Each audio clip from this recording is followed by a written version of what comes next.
इस्लामाबाद के एक छोटे से गांव नूरपुर में एक पुराना कब्रिस्तान था, जहां लोग सदियों से अपने प्यारे लोगों को दफनाते थे।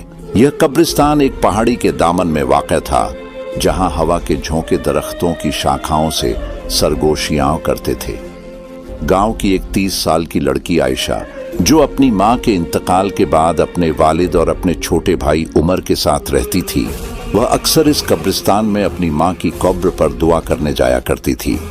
एक दिन जब वह वहां से गुजर रही थी, उसकी नजर एक अजीब कब्र पर पड़ी।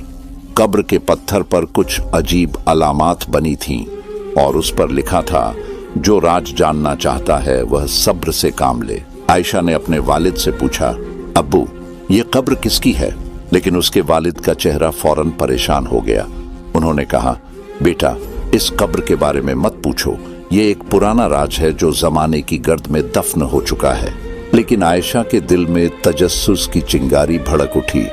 रात को उसने ख्वाब में एक औरत को देखा जो कह रही थी, मेरी बच्ची, सच्चाई तलाश करने में हिम्मत न हारना।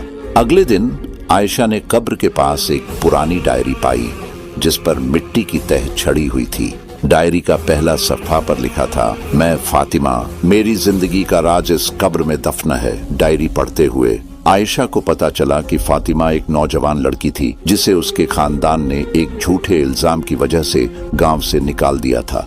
वह अपनी बेगुनाही साबित करने की कोशिश में मर गई, लेकिन उसकी आवाज किसी ने न सुनी। डायरी के आखिरी सफ़ों पर लिखा था, मेरी मौत का राज वह शख्स जानता है जिसके हाथ में मेरी चादर का टुकड़ा है। आयशा ने डायरी में एक सूखा फूल और चादर का एक टुकड़ा पाया। उसने फैसला किया कि वह फातिमा के राज को बेनकाब करेगी। उसके छोटे भाई उमर ने उसका साथ देने का वादा किया, लेकिन गांव के लोग, खास तौर पर बुजुर्ग हाजी साहब, इस कोशिश को रोकने लगे।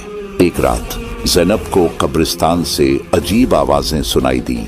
जब वह वहां पहुंची तो उसने देखा कि हाजी साहब कब्र के पास खड़े हैं और दुआ मांग रहे हैं, या शायद माफी। आयशा ने चादर के टुकड़े को गांव की बूढ़ी दाई अम्मा के पास लेकर गई, जो कपड़ों की बुनाई में माहिर थी। दाई अम्मा ने देखते ही चीख मारकर कहा, यह तो फातिमा की चादर है, यह वही है जो हाजी साहब ने उसे दी थी। आयशा को सब कुछ समझ में आया। सालों पहले हाजी साहब ने फातिमा पर चोरी का झूठा इल्जाम लगाया था, ताकि उसकी जमीन हथिया सके। फातिमा की मौत के बाद उसका ज़मीर उसे सताता रहा और वह हर रात कब्र पर माफी मांगने जाया करता था। आयशा ने गांव वालों को सच बताने का फैसला किया। एक जुमे के दिन जब सब लोग मस्जिद में जमा थे, आयशा ने डायरी